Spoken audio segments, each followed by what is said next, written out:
You have a lot of nerve putting your shit on my channel, so it's time I, Demon Grimm, do the same. Okay, so what do you think Slobble's gonna evolve into? Why aren't you taking this seriously? Because this is predictable.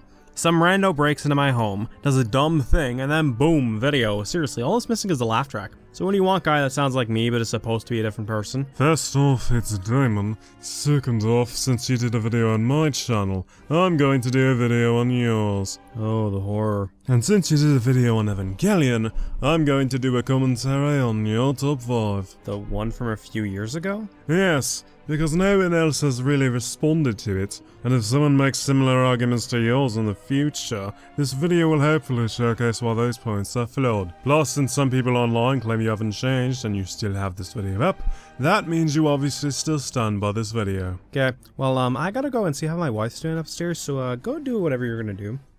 Anyways, this is a commentary on Kiryu-Wave's top 5 reasons why he hated the film, The End of Evangelion. So yeah, spoilers ahead. Let's begin by skipping the intro because it's just the generic respect my onions off speech seen in so many of these countdowns that if you had a nickel for every time you heard it, you'd be rich. Also, editor's note, look at this fucking audio. Jesus Christ, did I not know what compressor was back then? Jesus. Alright, back to the character. Number 5 is Seelay's plan. You see, back in the original series, they wanted to destroy mankind with the angels. Did you even watch the fucking show? Seelay's plan was to implement Instrumentality by first dealing with the threat of the angels, not wipe out humanity with said angels. This was established early on that Seelay had nothing to do with the angels showing up, and a Google search or seeing the show would have made you see that. And you want to know what's funny about all this? Because they treated this concept incredibly poorly in the show, this got Gynex into hot water by not only the fans of the show, but also people who knew about the concept of instrumentality. Yeah, that's great and all, but where's your proof backing up this claim that those who knew what instrumentality was called pissy at Gynex? I checked your links in the description and none of them mention that people who know what instrumentality actually is got upset at Gynex over this ending. And if you want to talk about the fans of the series itself getting pissy, well, that claim is also debatable since the links you provided earned so much negative reactions to the ending, but rather positive responses for the most part. Yeah. The next stage of evolution involves humanity regressing into singular life forms. Singular life forms? The fuck are you talking about? All the Instrumentality project does is unite all souls into one existence/person. It doesn't revert them into singular life forms. It just takes their souls and fuses them into one being with their false equal out by their strengths. Does it sound confusing? Sure, one can make that argument, but either way, it's certainly not what you describe when it comes to the process of instrumentality in the show. Let's go buy a gun! Oh, and one more thing about Seal. In an earlier scene, they attacked Nerve using basic artillery, and then sent in the more powerful Leva units after Asuka destroyed said artillery. Yeah, screw sending in the big guns right away. Just waste thousands of soldiers and resources first. Our villains, everyone. Oh my god, this argument. Ew, why didn't they send in the weapons of mass destruction first? Did you forget that the initial mission was to kill everyone in that compound? Why send in the big guns for that, especially when they could risk destroying Lilith, which they need, or potentially have a Unit 1/Shinji's mech, when instead, they could just get the Japanese Defense Force to deal with the issue instead, and only just kill the humans. Besides, they sent out the other units after Asuka got in her mech and started fighting off the defense force because the situation escalated, and that was the only way to deal with that situation since otherwise, Asuka would have defeated the military, and Gendo would achieve his version of Third Impact. Why do I get the feeling most of the issues with this video is that he didn't pay attention to what was going on in the movie or show? Do I even need to explain what's wrong with this picture? You got the main character, Shinji, jerking the gherkin to Asuka, who is in a coma right now. Ignoring the fact that what this guy did is more unethical than Kotaku in 2014, this scene is also really pointless. Pointless? Oh great, am I watching Benedict Sage's review of this? Because he made a similar point. Anyways, the scene is not pointless because it is meant to showcase how far Shinji has fallen since the death of Kaoru by his hands. Reminder, this is supposed to serve as an alternative version of 25 and 26, so it makes sense one of the potential outcomes is basically shattering Shinji mentally and turning him into someone who would do something like this because that particular emotion took over. And he isn't really thinking straight right now after all that's gone down. Hell, he flat out states that he's fucked up for doing that in the scene after he dipped the hand in his mayo, so it's not like he intentionally did it. It was a mistake, and the film showcases that. You don't have to like it, but there's a difference between saying that and saying it's pointless and should be cut. He sees it as jailbait! You're making a bigger deal out of this than it actually is. Fuck you! My biggest problem that I have with this film is ultimately its execution. I feel that a lot of this movie could have worked if the execution was handled better. For example, I didn't mind if the ending's tone was essentially everyone is dead. Except they aren't dead. The film heavily implies that any of them could come back in their physical forms at any point, as shown with Asuka being shown next to Shinji, so no, it's not death. Get your facts straight. And even shit like Shinji rejecting Instrumentality could have been executed better in my opinion, since he just kills Rei. That's it. And I feel the film doesn't even do a good job explaining if the people converted into LCL are truly dead, or could simply reform into their original bodies at some point.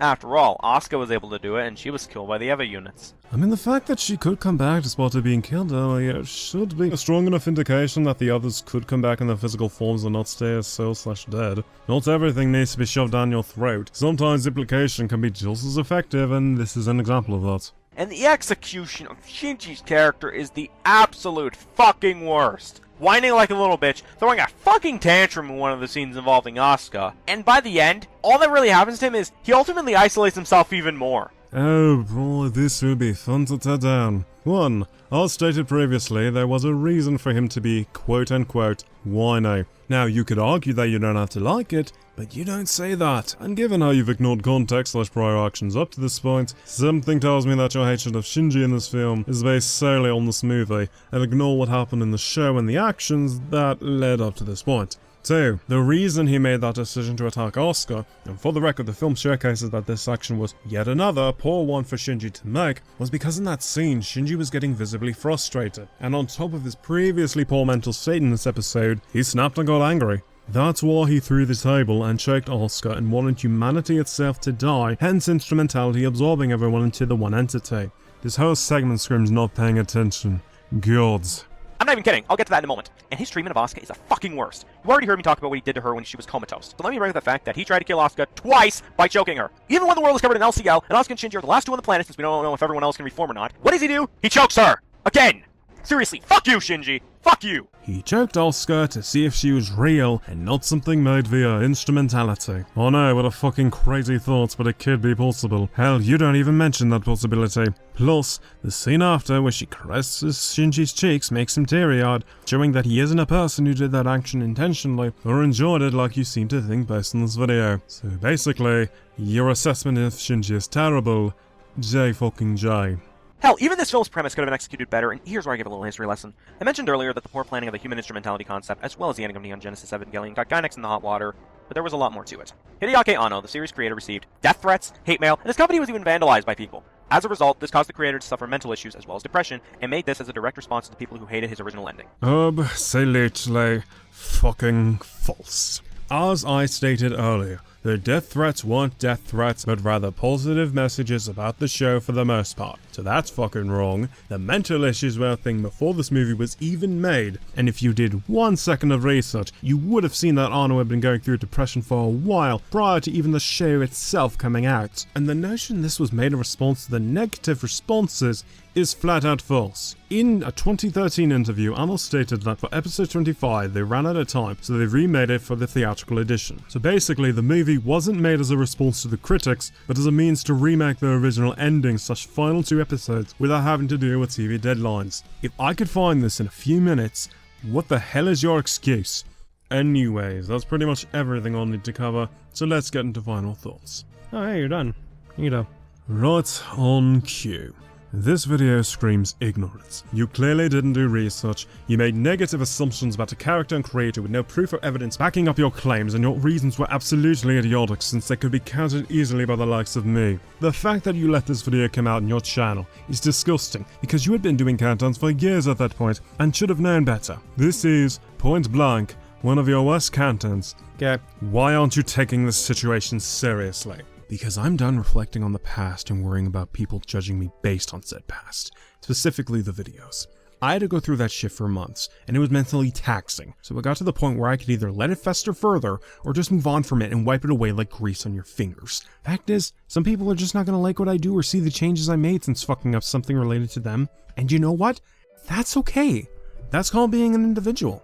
We don't have to like the same thing or person, so why should I care that they don't like me or judge me based on my past? That's on them. Besides, if the worst thing I do is make a bad video with dumb shit in it, then frankly I shouldn't be letting that mentally tax me, because there's far worse things that a human can do. So that's why I'm not taking this situation seriously. I know what I fucked up on when it comes to this video, and I accept that people didn't like the video. I don't even like it. So I can either take that seriously or just accept it and move on. And I chose the latter because I'm done worrying about that shit. Fact is, I fucked up back then, and I've spent years making amends for it. If you see the changes, great. If not, that's fine too, because I am done worrying about my past as Curio Wave. In that case, I will bid you adieu.